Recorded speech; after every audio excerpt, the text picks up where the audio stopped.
Think about the last time you were just completely hopelessly out of your depth. Oh, yeah. We've all been there. Right. Like picture your first day trying to use some, I don't know, chaotic, massively complex new software platform at work. Or maybe standing in a kitchen staring at ingredients for some complex recipe you've never even tasted before. Exactly. And, guests are waiting in the next room and your brain just Total freezes. blank. Your heart rate spikes. Yeah. The cognitive overload is just absolutely deafening. Well, today, we're looking at a curriculum that proves the single most important step to learning anything new, anything intimidating, isn't actually about the subject itself. No, not at all. It's about, like, hacking that exact moment of panic. So, okay, let's unpack this.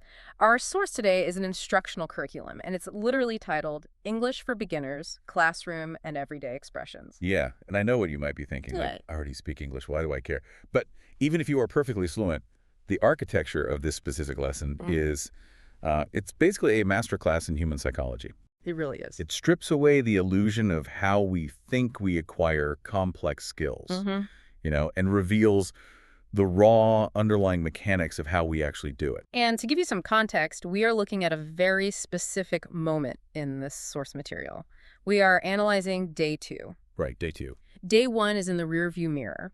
In day 1, the learner memorized some basic greetings, the standard wrote, hello, how are you kind of stuff. Yeah, I'm fine, thank you. Exactly. But day 2 is the bridge. It is this perilous transition from just regurgitating a greeting to surviving in real time within a totally foreign environment. Because day 1 is essentially a parlor trick, right? It's a script you memorize just to break the ice. Right. Day 2 is where the actual cognitive scaffolding has to be built. Okay. And before this curriculum even attempts to introduce a single new vocabulary word for day 2, it halts all academic instruction. It just stops. Yeah, it focuses entirely on the learner's emotional and neurological state. I noticed that. Like the very first lines of the instructional text are essentially a psychological intervention. It explicitly states, don't be afraid to make mistakes. Mistakes help us learn. And then it hands the learner this very simple operational methodology. It says, just listen, repeat, and speak with confidence. It's basically giving them explicit permission to fail. Which is, that's the hardest thing for an adult learner to accept, isn't it? Oh, absolutely, because children fail naturally, right? They fall down, they babble, they honestly just don't care. Right, they have no pride about it. Exactly. But adults are accustomed to competence. We like being good at things.